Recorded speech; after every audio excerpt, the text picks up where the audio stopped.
طلبگار ہوتے. عزت نفس ہر ایک کو محبوب. ایک آپ کو اپنے گھر کا واقعہ سنا. جب یہ ٹریکٹر کا دور نہیں تھا، 59 میں ہمارے والد صاحب سب سے پہلے ٹریکٹر لے کر آئے تھے اس پورے ہمارے علاقے میں. اس سے پہلے بیل ہوتے تھے. عزت نفس پہ یاد آ کہ عزت نفس مال سے بھی زیادہ محبوب ہوتی. ایک ہمارے بیل نے چارہ کھانا چھوڑ دیا، ٹھیک ٹھاک بیل.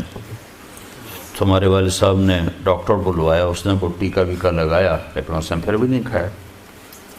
تو ایک ہماری برادری کا دیسی حکیم تھا، اس کے پاس اس زمانے میں راستے تو ہوتے نہیں تھے. تو والد صاحب نے گھوڑے پر نوکر کو بھیجا جو اس کو اٹھا کے لایا. اس نے بیل کو دیکھا، کہنے لگا میاں صاحب اس کو پٹھے کون ڈالتا ہے؟ چارہ. کہا جی یہ ہے ہمارا کسائی، دتو کسائی، اللہ دیتا نام تھا، دتو کیا کہتے ہیں، دتو کسائی. اوے اس کو بیل کے آگے بٹھایا اور جوتا اتارا اور 5 سال جوتے اس کے سر میں مارے. پھر کہنے لگا اب چارہ ڈالو. جب چارہ ڈالا تو وہ بیل کھانے لگا.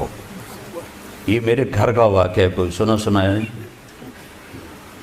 تو میرے والد صاحب حیران ہو کر کہنے لگے ایک ہی ہے.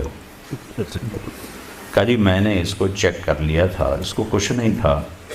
یہ آپ کے نوکر نے اس کو کہیں کوئی ڈنڈا سوٹا مارا ہے تو وہ غصہ کر گیا تھا کہ میں اس سے کیسے بدلہ دوں.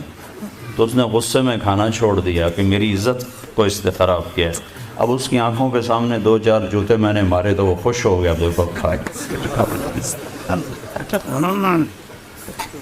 عزت کی طلب کوئی ناجائز نہیں ہے، یہ انسانی ضرورت.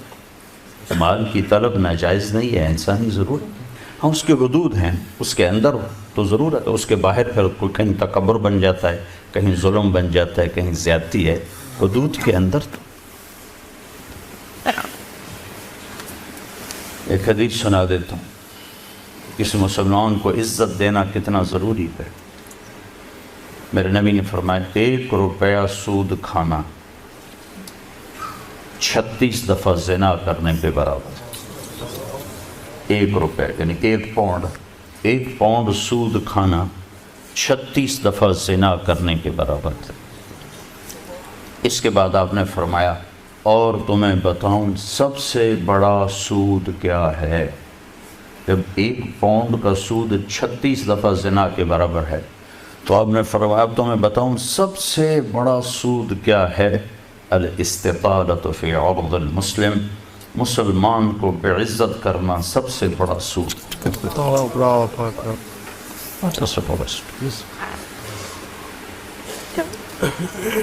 تو نوکر آپ کو پروٹوکول دیں گے، خوشی ہوگی، جنت سے بڑھ کے خوشی ہوگی. تو نوکر چلے جائیں گے، پھر اللہ کا اشارہ ہوگا، ٹک ٹک ٹک ٹک ٹک ٹک ٹک دروازے کھلیں گے تو اب فرشتے آئیں گے. والملائکۃ یدخلون علیہم من کل باب. اب یہ کروڑوں کی تعداد میں آئیں گے، کہیں گے سلام علیکم سلام علیکم سلام علیکم. چاروں طرف سے جب سلام ٹھوکیں گے کہیں گے بھائی تم نورانی مخلوق ہمیں سلام کیوں کر رہے ہو؟ کہیں گے بما صبرت، وہ جو آپ نے لندن میں صبر کی زندگی گزاری یہ اس کے بدلے میں ہمیں اللہ نے کہا جاؤ سلام کریں. غفلت کے دیس میں آپ نے بیدار ہو کے زندگی گزاری، اندھیر نگری میں آپ نے اللہ کو سامنے رکھ کے زندگی گزاری. جب چاروں طرف شراب اور زنا عام تھا آپ نے اللہ سے ڈر کے زندگی گزاری. سلام سلام سلام. تو فرشتوں کے سلام ان کو ہوا میں اڑا دے گا. یہ میں پہلے دوبارہ کہہ رہا ہوں کہ عزت نفس، عزت کی طلب بہت بڑی طلب ہوتی ہے، مال سے بھی زیادہ، ڈگریوں سے بھی زیادہ. تو فرشتوں کا سلام انہیں ہوا میں اڑا. فرشتے ابھی وہ اس سلام کا مزہ لے رہے ہوں گے کہ فرشتوں نے سلام. اور آئیڈیل ہوں بتا رہا ہوں، آئیڈیل. تو ایک دم میرے رب کا عرش ایسے کھلے گا، ایک دم نور ہی نور چھا جائے. تو جب ایسے آنکھیں اٹھا کر دیکھیں گے واہ واہ واہ، اللہ سامنے ہوگا اور اللہ کہے گا سلام قول من رب الرحیم، اب تمہارا رب بھی تمہیں سلام پیش کرتا ہے۔ اور پروٹوکول کی آخری حد، تمہارا رب تمہیں سلام پیش کرتا ہے، سلامان قولا من رب الرحیم، رب رحیم، اے میرے بندو، اے میری بندیو جنہوں نے دنیا میں مجھ سے ڈر کے زندگی گزاری، میں تمہارا رب تمہیں سلام پیش کرتا ہوں اور تمہیں مرحبا کہتا ہوں، تمہیں ویلکم کرتا ہوں۔ پھر میرے نبی نے فرمایا اللہ ہر ایک کا نام لے کر حال پوچھے گا، ہر مرد عورت کا نام لے گا، نام لے کر گئے، کیا حال ہے، ٹھیک ہے، کوئی تکلیف تو نہیں، کوئی حاجت تو نہیں، کوئی پریشانی تو نہیں۔ تو جب یہ اللہ کو دیکھیں گے کہیں گے یا اللہ ہم تو تیری عبادت ہی نہ کر سکتے، ہمیں تو پتہ ہی نہیں تھا تو ایسے حسن و جمال والا ہے، کیا یہ ہو سکتا ہے کہ ہم تو یہ ایک سجدہ کریں جیسے لندن میں کرتے تھے؟ یہ وہی کہہ سکیں گے جو نماز پڑھتے تھے، جو نہیں پڑھتے وہ کیسے کہہ سکیں گے؟ کیا یہ ہو سکتا ہے کہ ہم تمہیں ایک سجدہ کریں جیسے دنیا میں کرتے تھے؟ تو اللہ تعالیٰ فرمائیں گے میرے بندو اب پوزیشن بدل چکی ہو، حیثیت بدل چکی، حیثیت، پوزیشن۔ یا لبو کیسے کہ دنیا میں تم بندے تھے اور میں تمہارا مالک تھا، تم نوکر تھے اور میں مالک تھا، ٹھیک، تم ایمپلائی تھے، تمہاری زبان، تم میرے ملازم تھے اور میں تمہارا مالک تھا، تو تمہارے ذمے میری مانگ کے چلنا، میری عبادت کرنا، نمازیں پڑھنا، روزے رکھنا تمہارے ذمے تھا۔ اب جنت میں آ کے حیثیت بدل گئی ہے، اب تم مہمان ہو اور میں تمہارا میزبان ہوں۔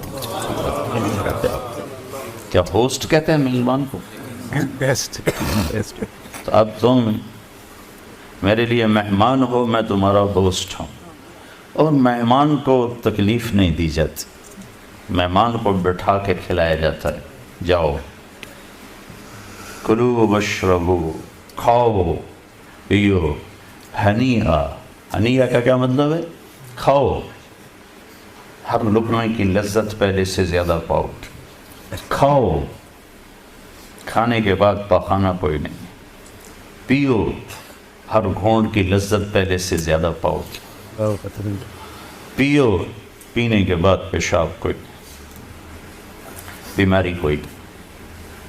پھر پینے پلانے کی بھی 3 محفلیں قرآن نے بتائیں، کہ یہاں شراب نہ پیو، آپ کے یہاں عام ہے، اس لیے ہر دفعہ میں بتاتا ہوں کہ اللہ کرے آگے والی سوچ دل دماغ پہ چھائی رہے کہ یہاں میرا رب ہر اس چیز سے روکتا ہے جو انسانی وقار کو ختم کرنے والی اور انسانیت پہ داغ، تو یہاں کہتا شراب نہ پیو۔ آگے کیا ہوگا کہ وہاں تمہیں 3 مجلسیں دیکھنے کو ملیں گی، 3۔ ایک کون سی ہے؟ ان الابرار یشربون من کاس کان مزاجها کافورا، وہاں دیکھو گے نیک بندے بندیاں خود اپنے ہاتھوں سے ڈال کے پی رہے ہوں گے۔ یہ جنت کا سب سے چھوٹا درجہ ہے، کیسے ڈالیں گے پیئیں گے، ڈالیں گے پیئیں گے۔ ایک درجہ اس سے اوپر ہے VIP، وہاں کیا ہے؟ وَيُسْقَوْنَ فِيهَا كَأْسًا كَانَ مِزَاجُهَا زَنْجَبِيلًا، وہاں ان کو خدام پلا رہے ہوں، سرونٹس، نوکر، فرشتے نوکر ڈال کے پیش کریں اور سامنے حاضر کریں، یہ لیج۔